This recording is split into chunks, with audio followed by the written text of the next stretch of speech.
Halo para penggemar Giprofis, pada video kali ini saya akan melanjutkan pembahasan soal Smith Fisika ya, seleksi mandiri ITS.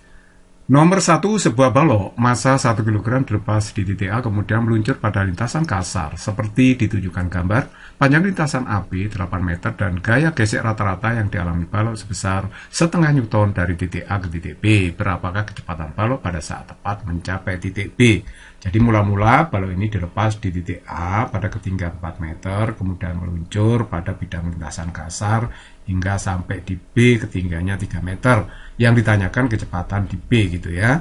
Ini problem yang cukup mudah. Kita tinjau langsung gerakan dari A ke B ya.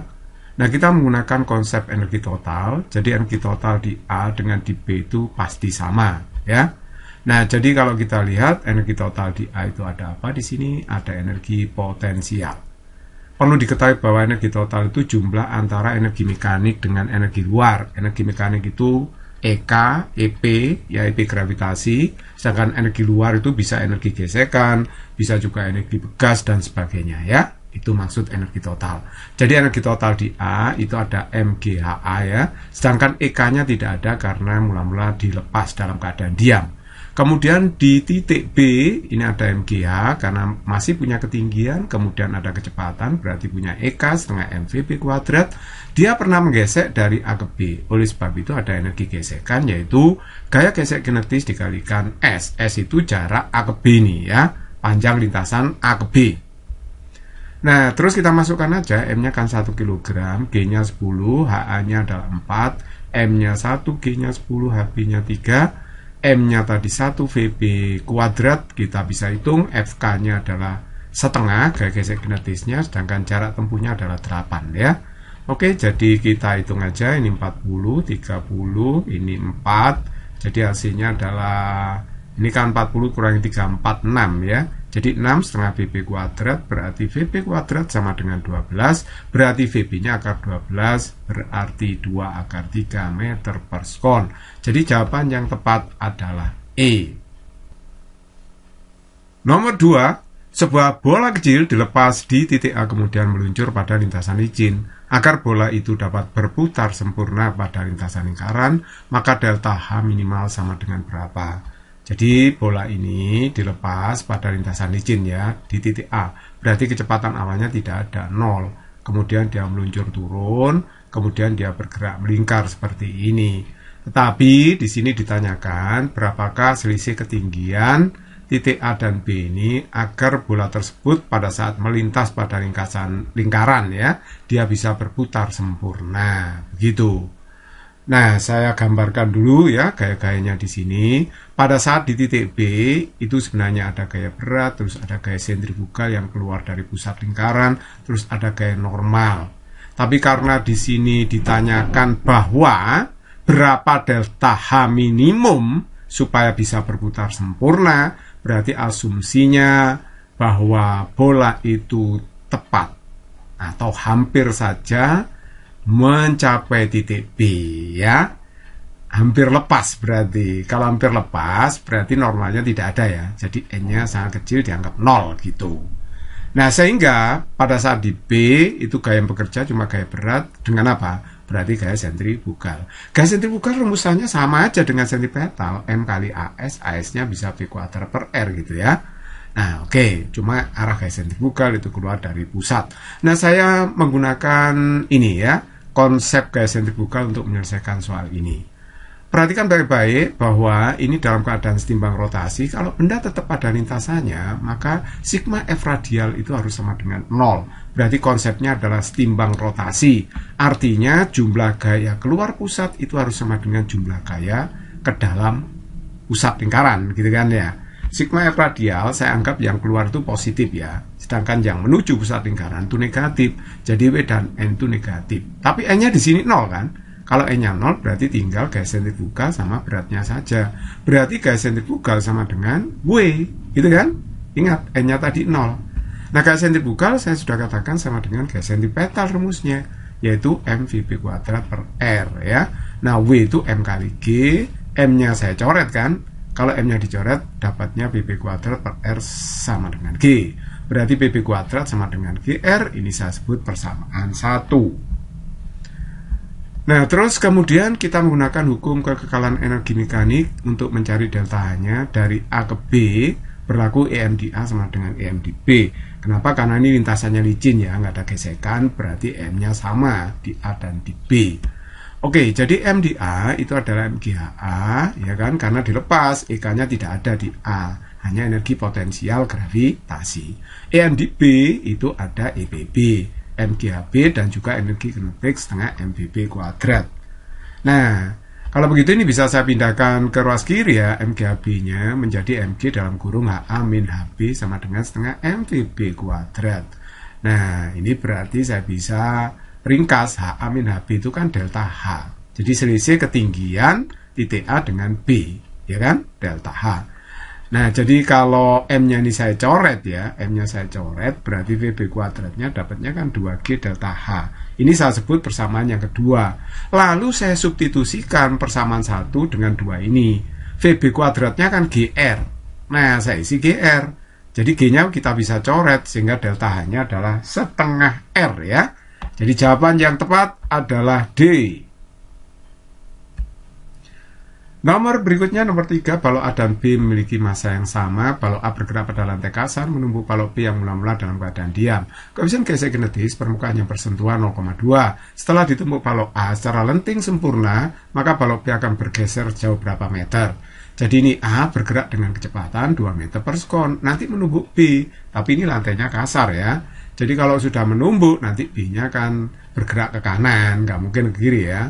Nah, tumbukannya katanya di sini adalah lenting sempurna. Artinya, jumlah energi kinetik sebelum dan sudah tumbukan harus sama kan.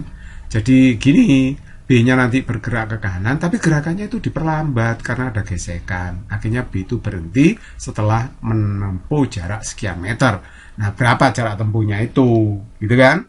Oke, jadi kalau begitu, bila saya gambar seperti ini, setelah A menumbuk B, B-nya bergerak kanan, kecepatannya saya misalkan BB aksen. Jadi B nanti dapat gesekan FK gitu ya, arahnya berlawanan dengan gerak benda. Nanti dia diperlambat, berhenti di sini misalkan pada jarak S. Lah S itu yang ditanyakan. Oke, kita cari. Caranya kita menggunakan hukum kekalan momentum untuk mencari BB aksennya. Nah, sigma P itu jumlah momentum sebelum tumbukan, sigma P aksen setelah tumbukan ya. Sebelum tumbukan hanya momentum A yang muncul karena B-nya diam. Jadi kalau begitu MA kali VA, sedangkan setelah tumbukan muncul semuanya MA kali V aksen plus MB kali VB aksen. Nah, MA-nya ini saya namakan M aja, MB-nya juga M karena sama masanya ya. MA sama dengan M, MB juga M. Jadi M, VA-nya adalah 2, ya kan? 2 ini. Kemudian MAM, ya kan? VA aksen saya tulis, MB sama dengan M, VB aksen, M-nya bisa saya coret. Akhirnya saya dapat persamaan seperti ini, persamaan 1.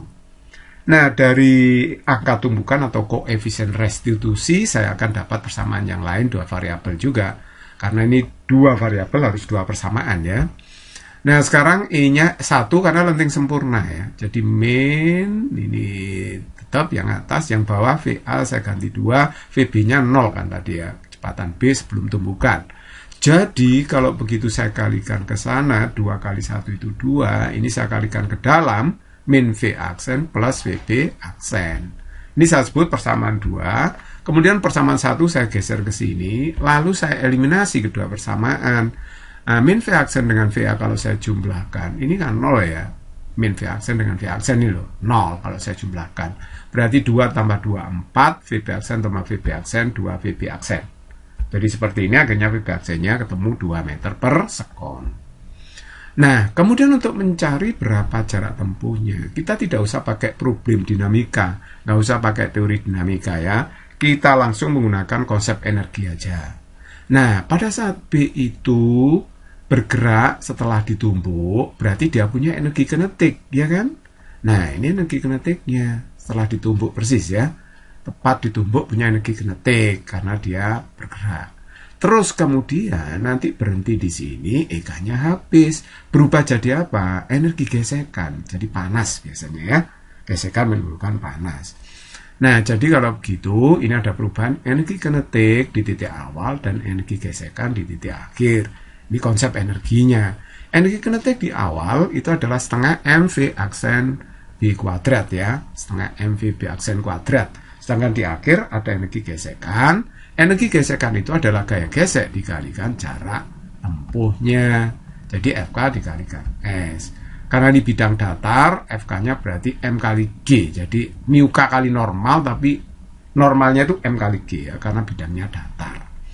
Jadi M-nya ini bisa saya coret aja, hilang. Akhirnya kita masukkan aja PB aksennya adalah 2. Mu K-nya itu 0,2 tadi ya. G-nya 10 kali S. Nah, ini kan 4 dibagi 2, 2. 0,2 kali 10, 2. Berarti 2 per 2 dong. S-nya 1 meter. Jadi jawaban yang benar adalah C. Soal selanjutnya, bola A yang diikat tali mula-mula diam pada sudut simpang 37 derajat, kemudian bola A dilepas. Pada titik terendah lintasan menumbuk permen karet B secara tak lenting sama sekali. Massa bola dan permen karet sama besar. Ketinggian kedua bola setelah terjadi tumbukan adalah berapa sentimeter. Jadi maksudnya ini ada bola diikat tali panjangnya 1 meter, talinya digantung di langit-langit, disimpangkan pada sudut 37 derajat, kemudian dilepas. Jadi tanpa kecepatan awal dilepas. Nanti di titik terendah bola ini menumbuk permen karet B ini ya. Nanti permen karetnya melekat pada bola terus mengayun bersamaan menempuh ketinggian gitu. Nah, ketinggiannya berapa setelah tumbukan itu begitu. Nah, jadi kalau begitu gimana cara menyelesaikan? Gampang sekali. Kita cari dulu berapa kecepatan A sebelum menumbuk B di titik terendah ini. Nah, kita pakai apa? Pakai konsep GLBB aja. Boleh juga pakai konsep energi mekanik, boleh. Tapi saya langsung pakai konsep GLBB ya. VA kuadrat itu sama dengan VU kuadrat plus 2GH1. Kenapa boleh pakai konsep GLBB? Karena ini nggak ada gesekan udara ya. Nah, kalau nggak ada gesekan ya pengaruh gaya berat aja ya cukup begini. VA kuadrat sama dengan VU kuadrat plus 2GH1. Sebenarnya 2AS, A-nya itu G, S-nya itu diganti H1 ketinggiannya ini. Oke, jadi kalau begitu VO kecepatan awalnya kan 0 karena dilepas. G-nya 10, H1-nya berapa ya? Nah, H1 ini gampang sekali mencarinya. Panjang tali kan 1 meter. Kalau nanti bola ini di titik terendah, ya panjang talinya tetap 1 meter, gak molor. Jadi kalau mencari H1, itu berarti panjang tali 1 meter dikurangi ini kan. Nah, panjang garis ini. Nah, panjang garis ini adalah 1 cos 37. Jadi kalau begitu 1 meter dikurangi 1 cos 37 kan H1-nya. Nah, kalau Anda bingung coba di pause dulu ya. Oke, nah sekarang pasti gampang ini kita lanjutkan. Cos 37 itu 0,8. Jadi kalau begitu ini 0,2 kali 10, 2 kali 2, 4. Benar ya 4. VA-nya 2 meter per sekon. Oke. Nah sekarang kita pakai hukum Coulomb momentum untuk mencari kecepatan B dan A setelah melekat. Karena ini tak lenting, jadi setelah tumbukan mereka melekat, menyatu. Masanya menyatu. Dalam bahasa Jawanya itu kantil gitu ya, setelah tumbukan kantil ya, kelet gitu.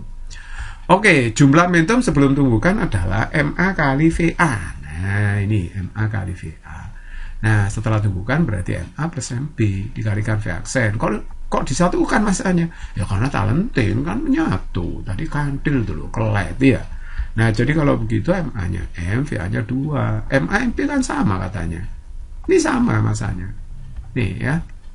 Nah tadi kan dikatakan MA dan MB itu masanya sama besar. Jadi kalau MA M, MB juga M gitu. Jadi ini 2M kan. Nah ini 2M juga. Berarti V aksennya ketemu 1 meter per sekon. Nah sekarang setelah ditumbuk jeder kan melekat. Kecepatannya kan V aksen. Jadi di awal ini ada energi kinetik. Nanti mengayun sampai di sini EK-nya hilang. Berubah jadi energi potensial gravitasi. Jadi kalau begitu konsepnya sekarang menggunakan energi. Di awal ada energi kinetik, di akhir ada energi potensial gravitasi. Nah, kalau begitu EK-nya kan ini, setengah M aksen V aksen kuadrat, sedangkan EB-nya M aksen GH2.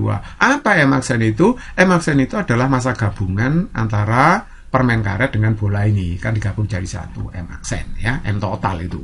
Kalau begitu M aksennya nggak ngaruh, dicoret aja itu ya. Jadi tinggal setengah V aksen kuadrat sama dengan GH2. Nah, sekarang kita masukkan aja setengah, VAC-nya 1, kuadrat, 10H2. Jadi kalau gitu aduannya ketemu 1/20 meter, alias berapa? 5 cm. Jadi setelah tumbukan, permen karet dan bola mengayun dengan ketinggian maksimum 5 cm. Jadi jawaban yang tepat adalah A. Music is very easy and fun. Semoga bermanfaat.